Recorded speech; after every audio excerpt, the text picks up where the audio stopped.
Welcome to the Widowed Parent Podcast with your host, Jenny Lisk. Hey everyone, it's Jenny Lisk, and this is episode 30 of the Widowed Parent Podcast. This week I talk with Tendo Mutanda and Darius Atefat-Peckham about the Scholastic Art and Writing Awards. Tendo is with the Alliance for Young Artists and Writers, which runs the program, and Darius is one of the student winners for poetry, and is winding up his term as one of just 5 national student poets before heading off to college in the fall. Darius lost his mom and his brother in a car accident when he was just 3 years old, so we talked about his experience with grief and what poetry has meant to him over the years, including how his poetry's style has shifted over time to incorporate joy along with grief. Tendo and I talked about the awards program for both artists and writers, including who can participate and how. We also talked about the NYLF Award, which creates a space for teens to explore grief in their art or writing. I hope you enjoy my discussion with Tendo Mutanda and Darius Atefat-Peckham. My guests today are Tendo Mutanda and Darius Atefat-Peckham, who are joining us from New York City and West Virginia, respectively. Darius and Tendo, welcome. Thank you. Hi. Thank you. So I've invited both of you here today to talk about the Scholastic Art and Writing Awards. And so Tendo, I know you're with the Alliance for Young Artists and Writers, who runs this awards program. And you're the Director of Programs and Partnerships, so it's going to be wonderful to talk to you about this. And Darius, you are one of the student winners, and in fact, you're one of just 5 national student poets selected for the class of 2018.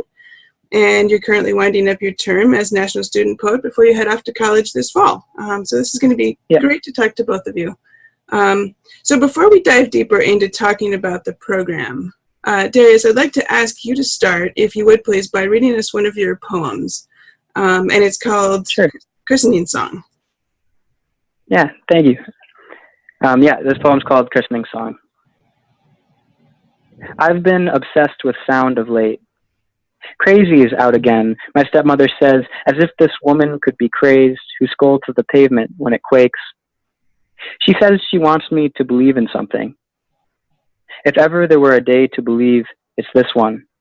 Cyrus would have turned 21 the day my father had the house alit with sound, terrified the way he was a boy, quaking with sweat. Think of it like a visitation, the woman explains to me. Wouldn't he come back in the form of something you love? But I've learned I've loved without him.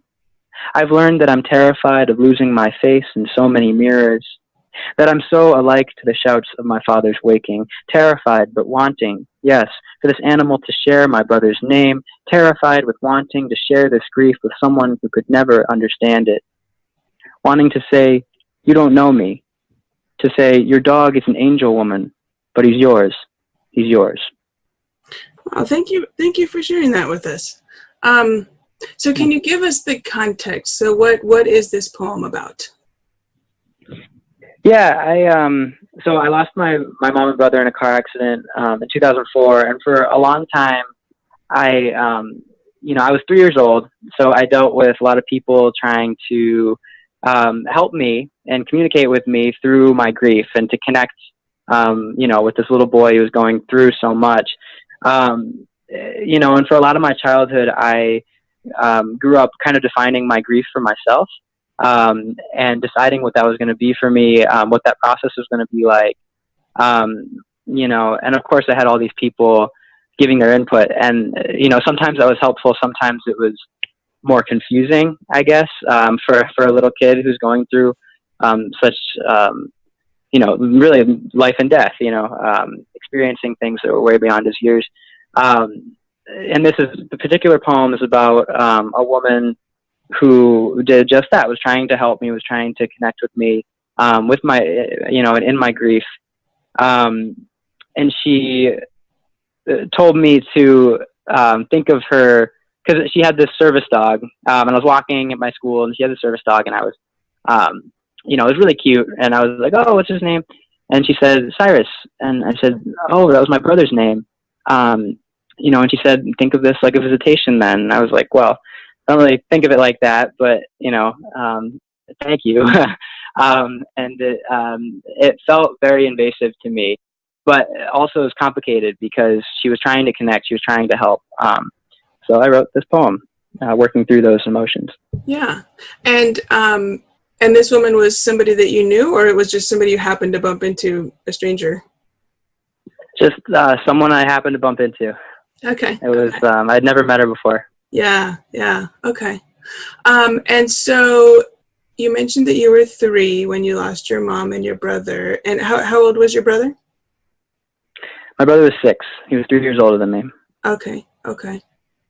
And so what was it like? Well, so that left basically you and your dad then, right? You didn't have any other siblings? Yes. Okay, right. Right, yeah, just me and Dad. Yeah. So what was it like to lose half your family? And maybe you don't remember when you're 3, so maybe it's kind of, I guess, growing up instead of as a family of 4. Now all of a sudden you had a very small family, you and your dad. Right. I think it was really great for me in a lot of respects, especially considering the bond that I have with my father. I think that going through that together became this, this beautiful friendship between my father and I. I also think that I had to watch my father grieve in these really intense ways, and I had to go through the healing process with him. He shattered part of his pelvis and his hip in the accident, so he was relearning how to walk, being a single father, and also going through this grief. Actually, after the accident, we lived in a dorm room in Kimball Union Academy, in a boys' dormitory. He was the hall dad, kind of. And, it seems like that wouldn't be the perfect situation, I guess, when you think about it literally, but it was. It actually ended up being this incredible experience for both me and my dad, because I was dealing with the loss of a sibling, and I was suddenly found myself just surrounded by older boys who wanted to treat me kind of like their pet or their mascot, or their little brother. And it was actually developmentally very good for me after the accident to have those relationships. But yeah, you're right. I didn't remember. This is one of the unorthodox parts of my grief, is that I don't have any memories of my mom and brother, but I have, my first memories are of, missing my brother intensely, walking into my dad's room to make sure that, he was still, breathing and there, and, my father doing the same thing for me. Yeah. So there were some intense memories that I don't think I knew how to process at the time. Yeah. I think I hear that a lot, that kids, they've lost one parent and they're all too aware that things can go wrong, and they become very worried about the surviving parent. Right. Yeah. Yeah, I think that relationship is, I think me going off to school, in Interlaken, I went to an art school for 2 years during high school. And I think, that was a really intense moment too, because we were so used to being together, and always being together. And we were finally comfortable with this. My dad remarried when I was 7 years old, almost 8. Actually, no, it was right when I turned 7. And we had this beautiful little family, and we were all together. And then suddenly, I'm moving and I'm growing, and leaving the house. So, this was a boarding school in a different state, right? Right. I go to Interlaken, or I went to Interlaken Arts Academy for the past 2 years. And next year I'll be going to college. So. Yeah. And I hear you're going to Harvard. Congratulations. Thank you so much. Yeah, I'm really excited about it. Very nervous, but excited. Yeah. What are you going to be studying there? I'm going to do Near Eastern Studies. So I'm Iranian American, and I've wanted to connect with my heritage for a long time, and haven't really been sure how to do that. My mom was the Iranian part of my heritage, and losing her actually did make it very difficult for me to connect with that part of my life. And so I'm really excited about that, because Harvard is one of the best Near Eastern Studies programs. So I'm going to learn Farsi, hopefully. I'm going to take a class on Persian Sufi mystical poets, which are some of my favorite poets. So I'm so excited about that. Yeah. And then I'll be obviously doing writing workshops and working towards a major in English. Mm-hmm. That's awesome. Hopefully, as long as I don't know. For all I know, in 2 years I could want to be an astronaut or something crazy. I don't know. But yeah, I changed my mind a lot. Yeah, that's but awesome. I love writing, so Yeah, I'll definitely be doing that. Cool.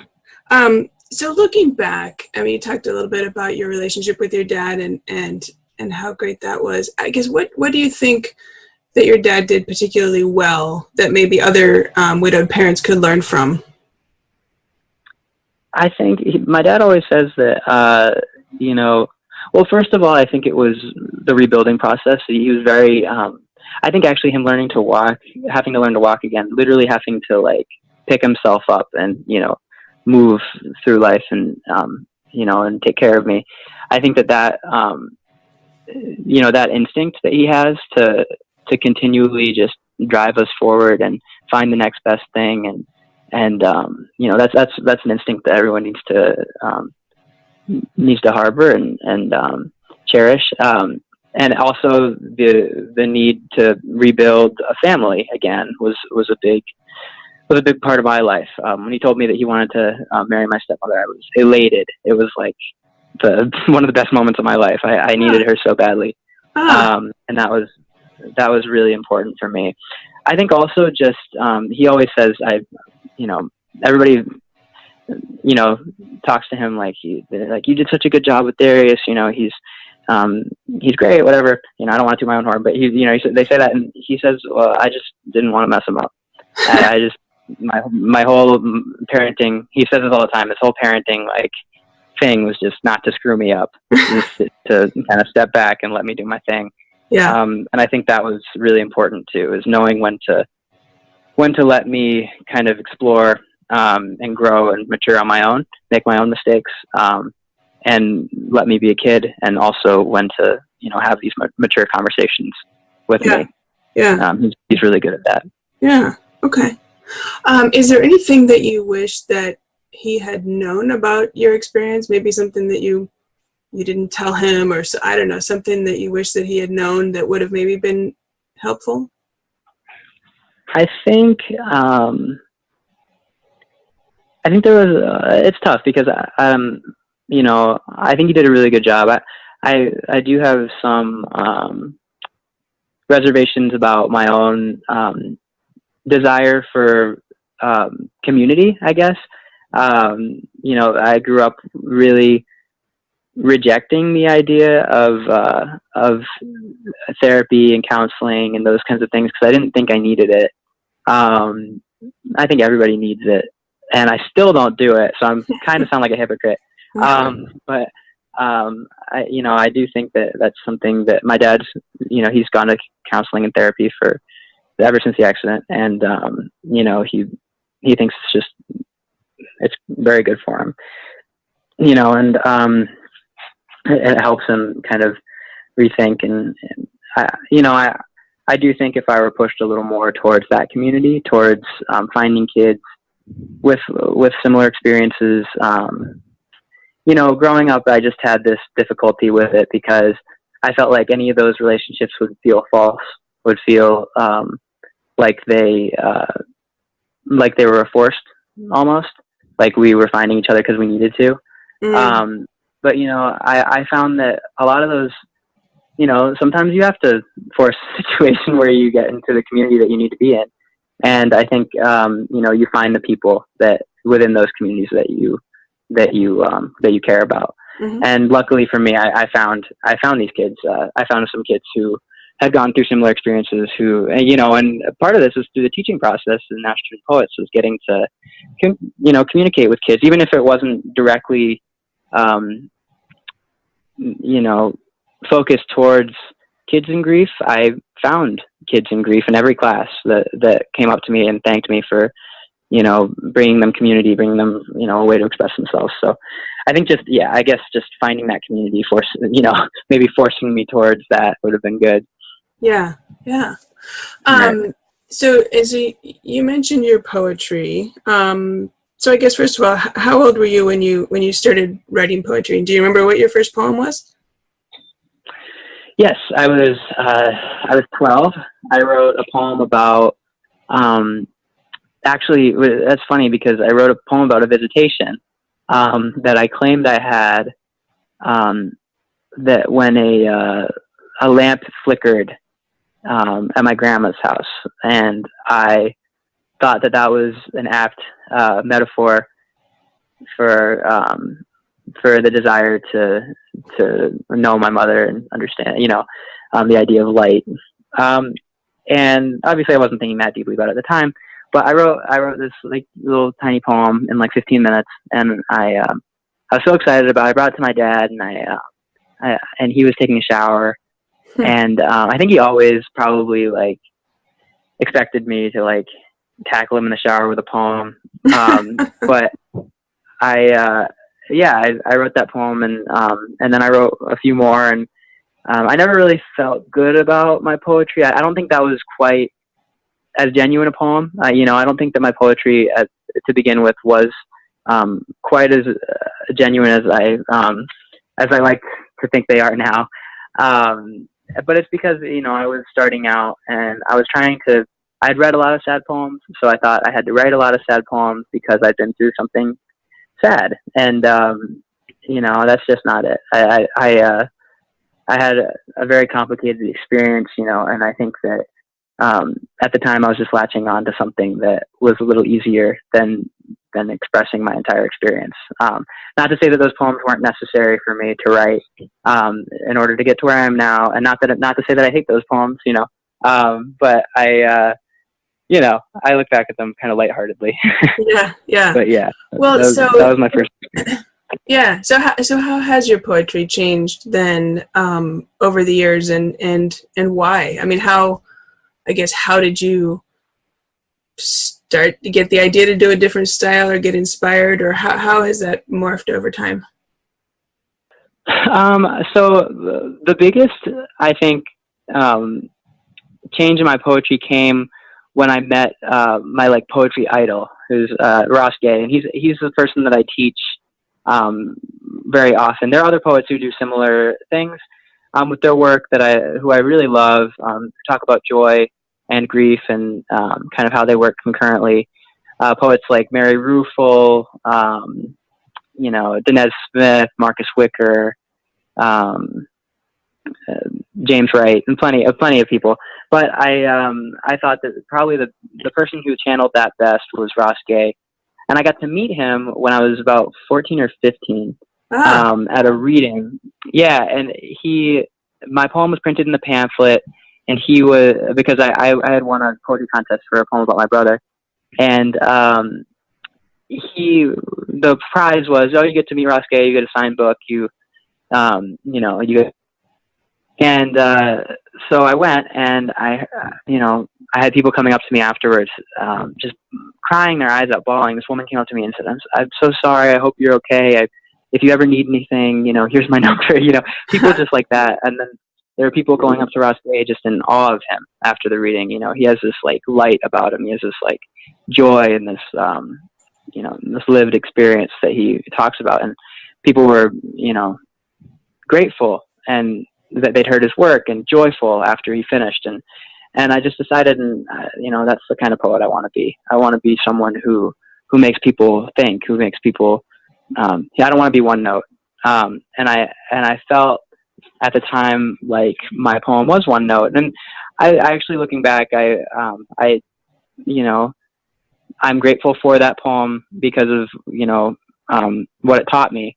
And I think it was a necessary poem, like I said about the other poems that I've written. But it was that moment that I was like, man, I want to bring this kind of joy, wonder, thought and complicated thought to other people if this is what I'm going to do. Mm-hmm, mm-hmm. So was that, you mentioned that you won a poetry contest, and that's how you got to meet Ross Gay. Was that your first contest that you won?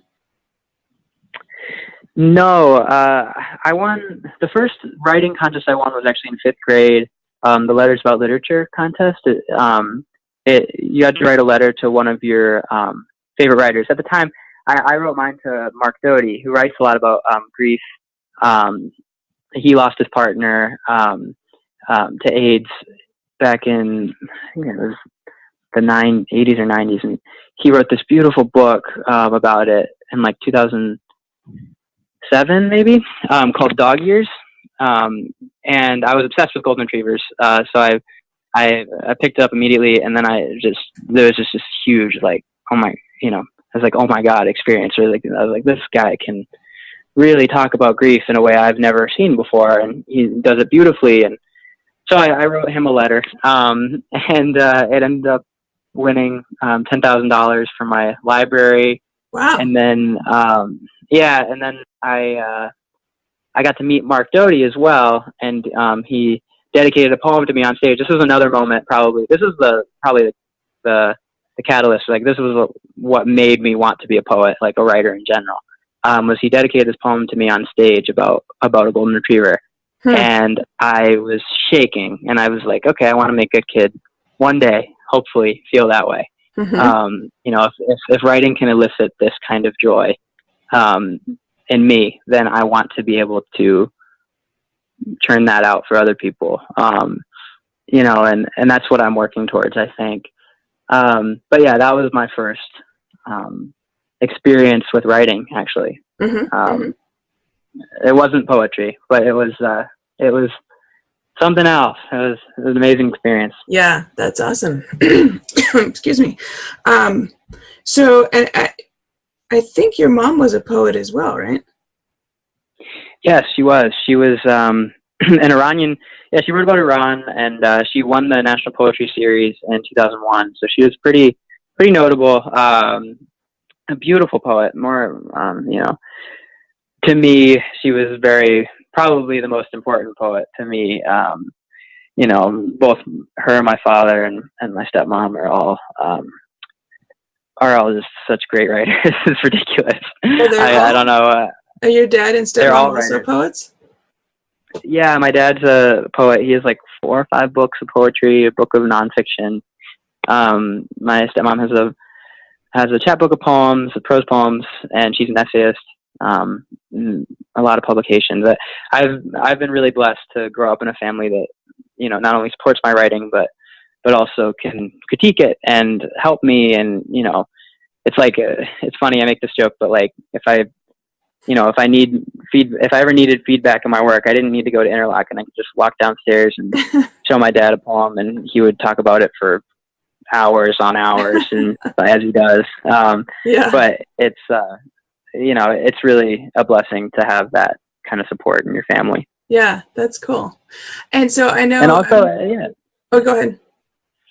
I was just gonna say, and also, that heritage, having the poetry be part of your heritage and part of your experience of grief, and growing to, experience my mother. I experienced my mother through her writing. That was how she, was humanized to me.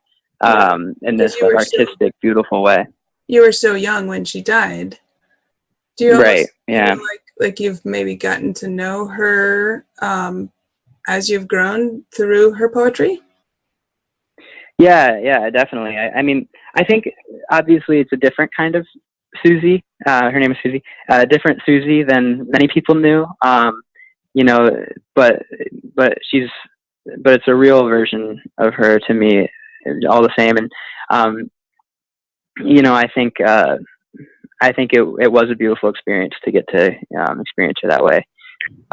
Just through that one book, that really jaw-dropping, beautiful work. What do you wish your mom knew about you today? Oh man, I don't know. I think I would hope that she's proud of the work I'm doing. I always have her in mind when I'm writing, and I feel like spiritually I'm kind of like all over the place. I haven't really decided exactly how I feel about those kind of things. I think with in terms of that, I do feel like that I felt her presence before, and I felt my brother before, and I'm not saying that there's this ultimate like goal, right? There's not this like ultimate like visitation where, you know, I'm going to die and then I'm going to see them again and all that. I don't know if I believe in that completely, but I do believe that maybe they're in a more restful place or state. And I like to think that they're somehow, you know, if not only influencing what I do, you know, aware of it in some spiritual manner. I'm not sure about that stuff yet, but yeah, I hope she'd be proud, and I hope, and I think she would. She was a beautiful person and loved her kids, and you know, I think I was a pretty rambunctious 3-year-old, so maybe that I've calmed down a little bit.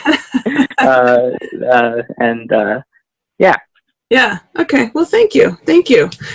Let's switch gears a little bit here and talk about the Scholastic Art and Writing Awards. So Tendo, first of all, I noticed on your website it says there's a tagline: supporting the future of creativity since 1923. I had no idea that this program was that old.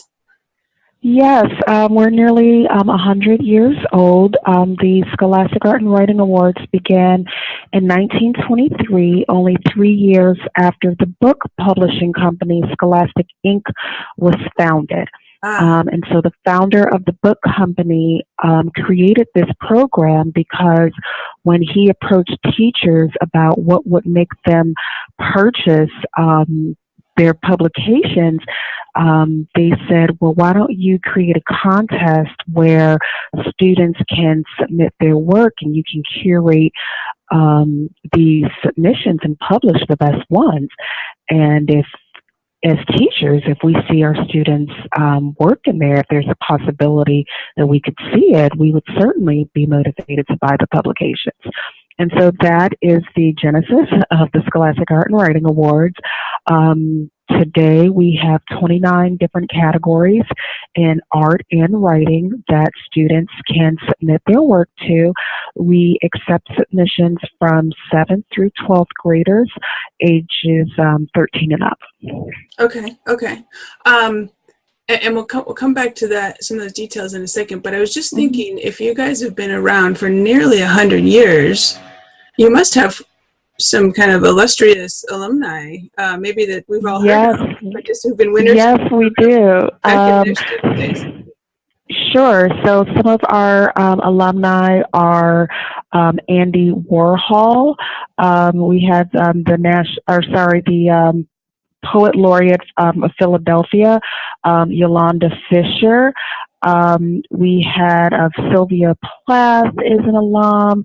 Jose Parla is an alum. Zach Posen, the designer, is an alum.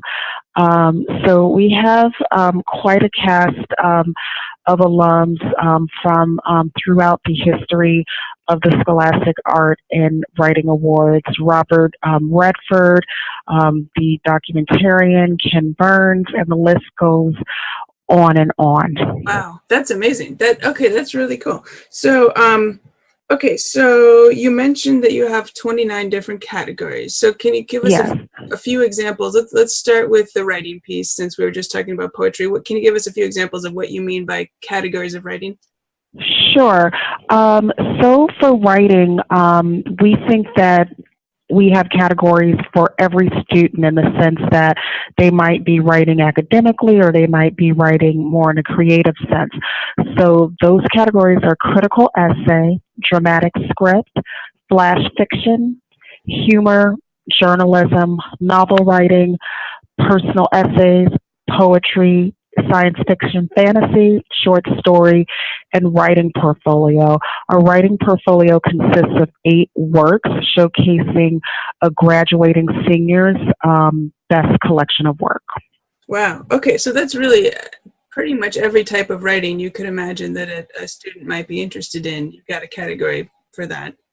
Yes, and on the art side, we have everything from painting, drawing and illustration, film and animation, jewelry, video game design, ceramics and glass, editorial cartoons. So it runs the gamut. If a student is creating, there's a spot for them in the Scholastic Art and Writing Awards. Yeah, okay, that's awesome. And I think I read somewhere that for this past year submission process, you had over 300,000 entries? That's correct. So in the 2019 season, we had about 340,000 submissions from students all throughout the United States. So that includes students that are homeschooled, that are enrolled in public schools, private schools, parochial schools, online schools, etc. Our only requirement is that they be in, like I mentioned before, 7th through 12th grade and at least 13 years of age. Okay. And so what, are there some, how do you decide who wins? That's a great question. So students submit their work to the Scholastic Awards, and it's judged on the regional level initially. And art is, for example, viewed by a panel of 3 jurors. They don't know anything about the students, so we have a process of blind adjudications where they are solely looking at the work and evaluating it based on 3 criteria: originality, technical skill, and the emergence of a personal voice or vision. So art adjudications are a little different because they're live, and 2 votes of yes means that a work advances to the next round, and 2 votes of no means that it's eliminated. Writing adjudications on the regional level are completed remotely by jurors online. 2 to 3 jurors provide their scores for the work, and then the highest averaging scored works are awarded anything from recognition at the honorable mention level, silver key level, or gold key level. So on the regional level, the gold key is the highest level of recognition that a student can receive.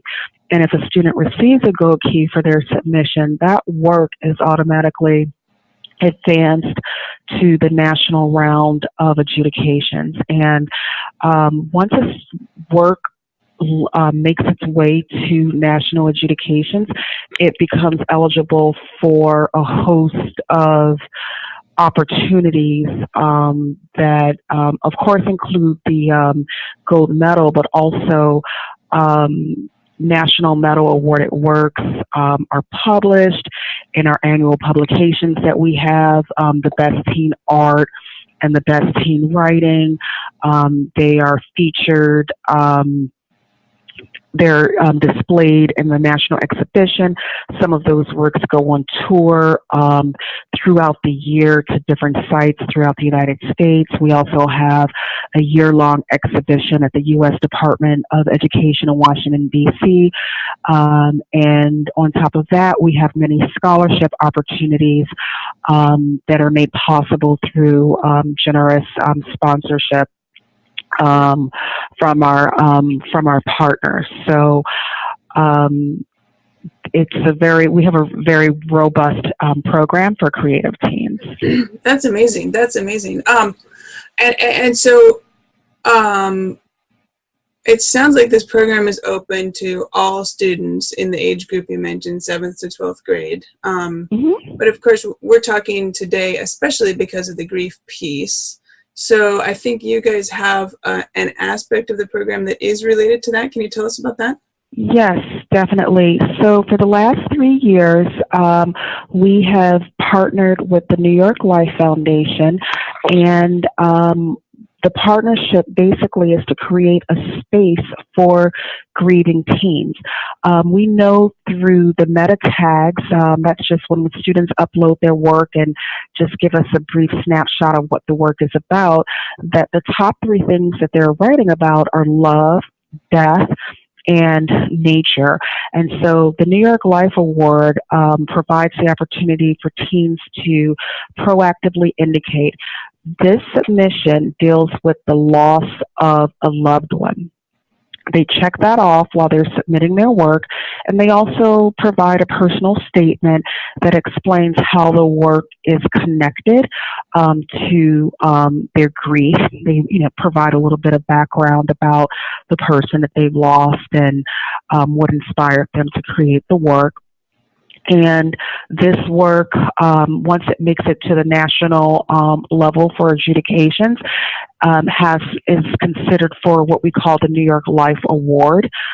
We bring in a representative from the New York Life Foundation and other jurors whose work explores grief, and it's evaluated, and then there's a round of semifinalists that advance to the very final round, and the New York Life Foundation actually selects the final recipients of the award. And that is a $1,000 scholarship, in addition to more opportunities for publication and exhibition. And this year, actually, we're introducing a new regional scholarship so that students on the regional level can also receive recognition for their work and scholarships. So that's an additional opportunity for students, since our program is extremely competitive. Not all submissions, of course, will advance to the national level, and so this is just adding an additional layer of opportunities for students who are exploring grief through their creative art and writing. Mm-hmm. Okay. And so to make sure I get it right, students, both the artists and the writers, can be considered for the New York Life Award, right? That is correct. We've, over the past few years, I believe there have been 3 artists and 3 writers who've received the actual New York Life Award, and we follow up with every single student who opts in for the award, because it just takes a certain level of courage to self-identify as a teen experiencing grief, and then to create art or writing that explores that theme. Mm-hmm, mm-hmm. So this is really cool. So I'm really glad to be able to bring this to listeners, because I think that, I mean, for all creative teenagers in the country, whether their creativity is in the arts or in writing, I think it's an amazing program. And then when you layer on the specific opportunity in scholarship to do a piece around grief, I think that's amazing. So I'm really glad that you guys are here, so we can share this with people today. So Darius, let's go back to you. So how did you find out about this? I mean, you're one of the winners on the writing side. When did you get involved? Yeah, so actually I didn't know about Scholastic and the opportunity to send in my work until I worked with Brittany Cavallaro, who is a really well-known poet and fiction writer. And she was my teacher at Interlochen. And she was actually a Scholastic alum. She won the gold writing portfolio. So she got $10,000 for it. And she told me that she didn't even know about the Scholastic until she submitted. And then, it gave her this amazing scholarship. And so she pushed me to submit. And I submitted, and then I was recognized on the national level, and then moved on to the National Student Poets Program. And I was actually, I think it's, my parents joke about this because it was weird, because we just got this phone call, and I had no idea about the National Student Poets Program at all until I was a part of it. But I got this phone call, and it was like, we're from the Alliance of Young Writers. Like, the Alliance. I thought it was terrifying. But I thought it was an amazing, it's such a cool opportunity. I just didn't believe it was true at first.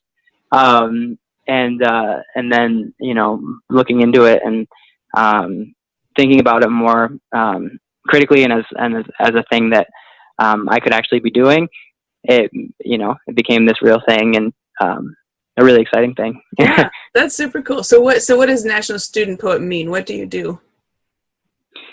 So basically, from the national awards, they choose, I think it's 30 or 35 semifinalists out of the national pool of recognized people to be considered for this role as like a national kind of youth poet laureate, is what we call it. That's a national student poet.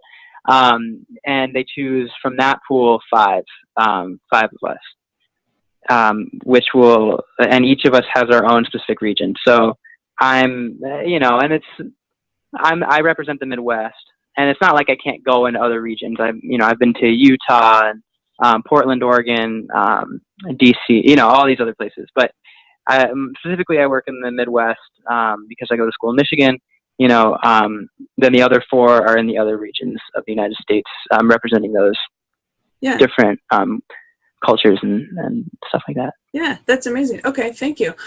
Hey, I just realized that we are actually almost at the end of our time today. So I just want to actually ask each of you one more question, if that's all right. Sure. So let's start with Darius. If you could say one thing to adults who might have a grieving child in their life, what would you say to them?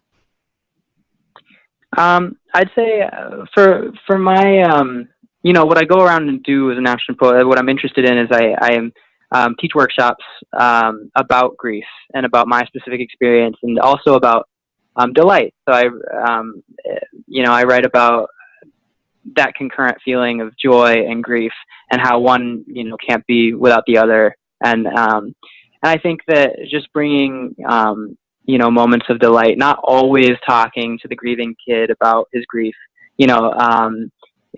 letting them experience and be kids, and and also I'd say that finding their interest is really important.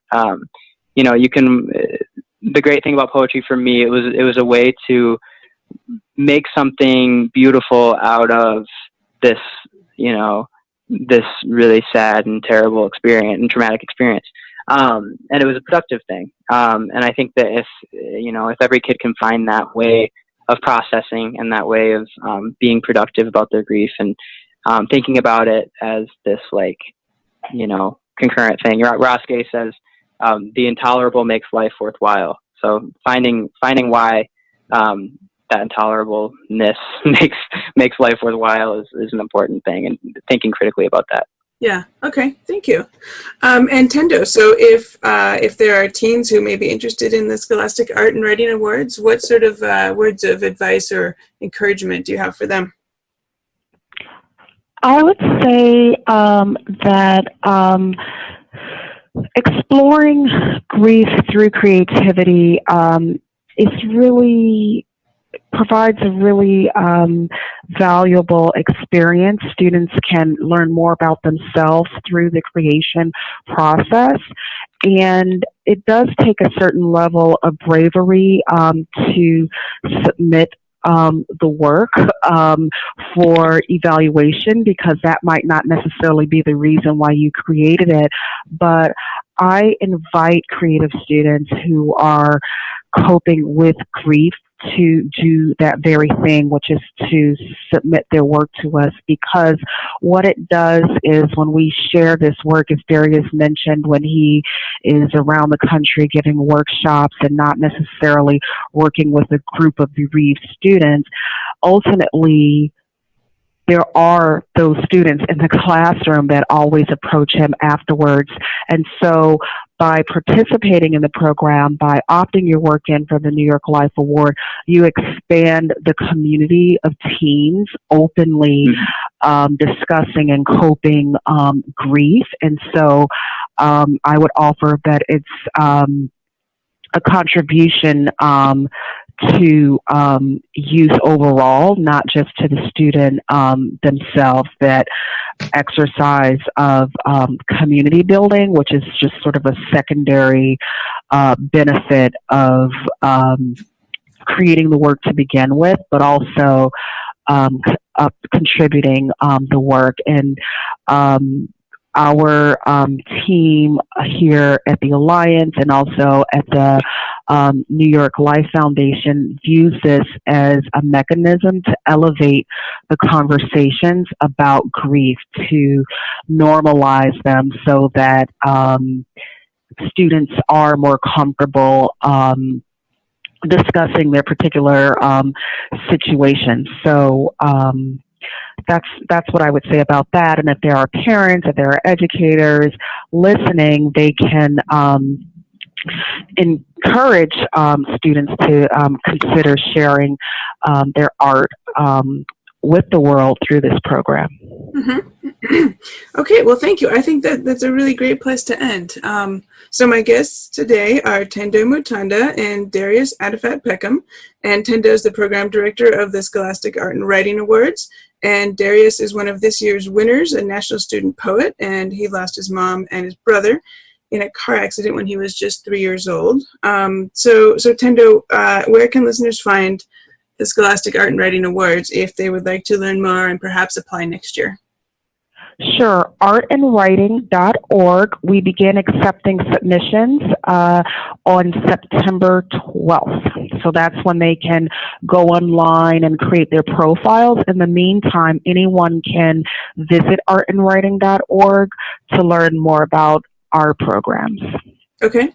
Fantastic. Thank you. And Darius, I think you mentioned that folks could connect with you on social media if they're interested, so we can post those links in the show notes. So Darius and Tendo, thank you so much for speaking with me today. Thank you. Thank you so much for having us. Your weekend.